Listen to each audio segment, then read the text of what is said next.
भारत सरकार के गृह मंत्रालय से जो आदेश निर्गत हुआ है कि 3 मई तक अंतर राज्यों की आवागमन में पूरी तरीके से रोक है और उसमें जो भी उल्लंघन करेगा उस पर आपदा प्रबंधन कानून 2005 के तहत कार्रवाई भी की जाएगी। यह स्पष्ट रूप से हमें भारत सरकार का निर्देश है। हमने उन्हें पत्र के माध्यम से कहा है, केंद्र सरकार द्वारा लगाए गए इस रोक के कारण हम बड़े पैमाने पर फंसे मजदूर छात्र छात्राओं को वापस नहीं ला पा रहे हैं, जबकि कुछ राज्य भारत सरकार के दिशा निर्देशों का उल्लंघन भी कर रहे हैं और इस पर केंद्र सरकार बिल्कुल मौन है। मैं थोड़ा सा इससे परेशान हूं। आखिर ऐसा हो रहा है तो केंद्र सरकार मौन क्यों है, मैं ये जानना चाहता हूं। और अंतर्राज्यीय आवागमन भी हो रहा है, जो लगभग आपके चैनलों के माध्यम से, अखबारों के चैनलों के माध्यम से दिखाया भी जा रहा है, खबरों में छप भी रही है। अगर केंद्र सरकार को ऐसा लगता है कि प्रवासी मजदूरों को, विभिन्न राज्यों के छात्र छात्राओं को अपना घर वापस जाने देना चाहिए, तो मुझे लगता है इस पर केंद्र सरकार को कोई दिशा निर्देश जारी करना चाहिए।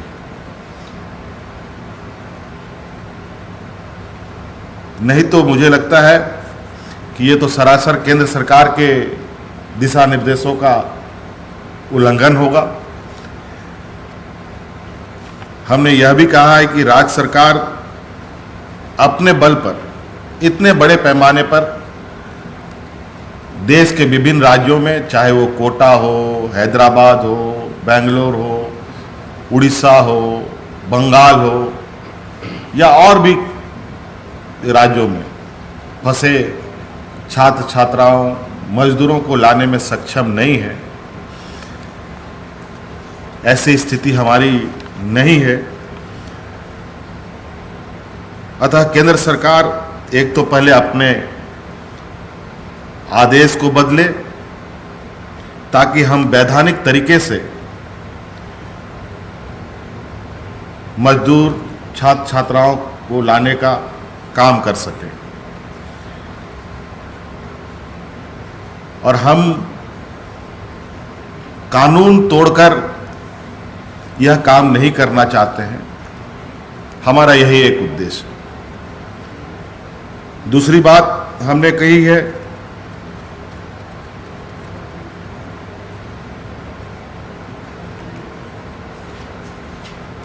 कि केंद्र सरकार ये भी तय करे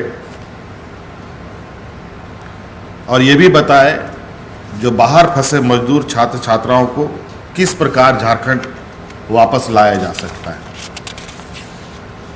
कोई असम में है, कोई जम्मू कश्मीर में है, कोई हैदराबाद में है, कोई बेंगलोर में है,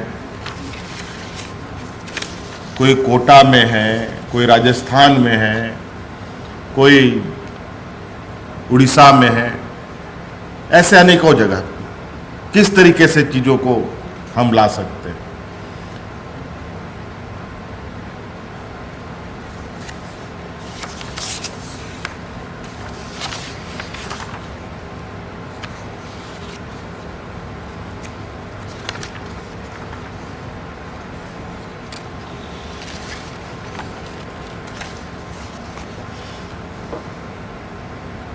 और हमने यह निर्णय लिया है कि केंद्र सरकार के निर्देशों का पूर्ण रूप से पालन हम करेंगे तथा उनके स्तर से इंटर स्टेट मूवमेंट पर लगाए गए रोक समाप्त करने संबंधी संबंधित आदेश निर्गत होने का इंतजार भी हम करेंगे। अगर ऐसा कोई निर्देश नहीं आता है तो हम अन्य विकल्पों का भी हम सहारा लेंगे ताकि उन लोगों को हम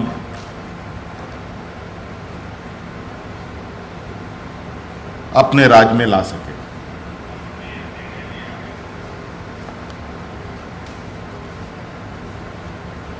ये एक विषय हुआ। दूसरा विषय आपके समक्ष रखना चाहता हूं। आपको मालूम है कि राज्य में कोरोना संक्रमित लोगों की संख्या बढ़ रही है, लेकिन इससे घबराने और चिंतित होने की आवश्यकता नहीं है।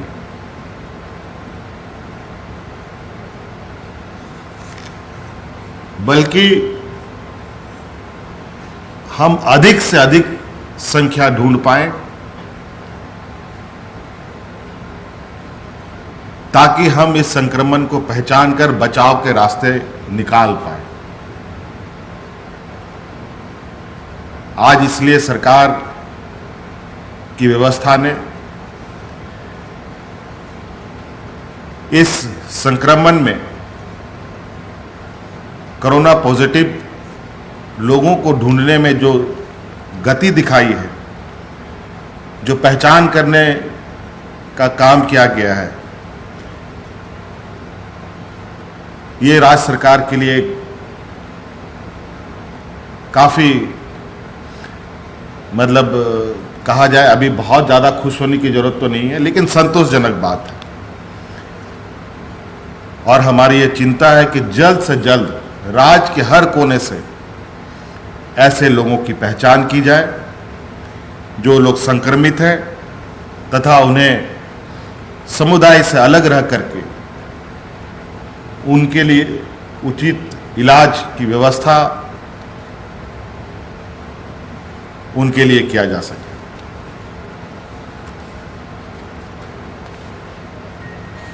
आज इस संक्रमण को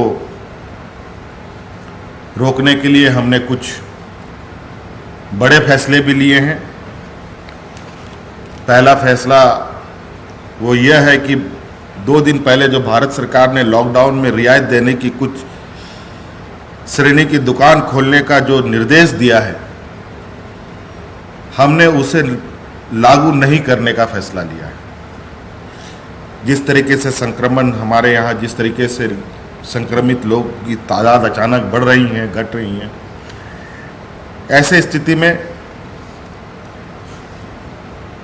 3 मई तक राज्य के किसी भी क्षेत्र में भारत सरकार के इस रियायत के आलोक में किसी प्रकार की कोई दुकानों को खोलने की इजाज़त या अनुमति नहीं दी जाएगी।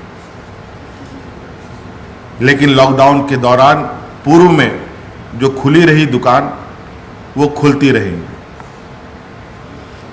दूसरा, आज हमने जो विशेष रूप से राज्य के अंदर सबसे चर्चित क्षेत्र रहा है पूरे राज्य के अंदर में, हिंद पीढ़ी को लेकर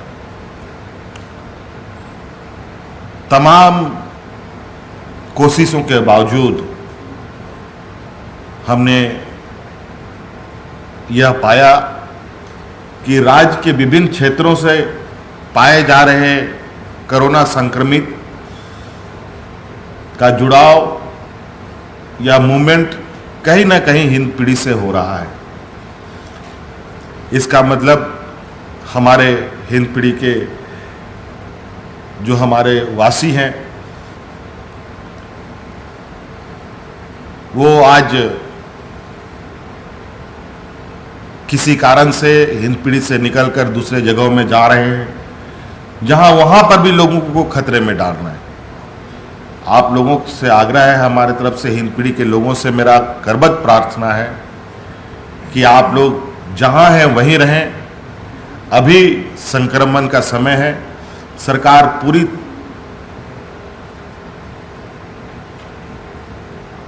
लगन के साथ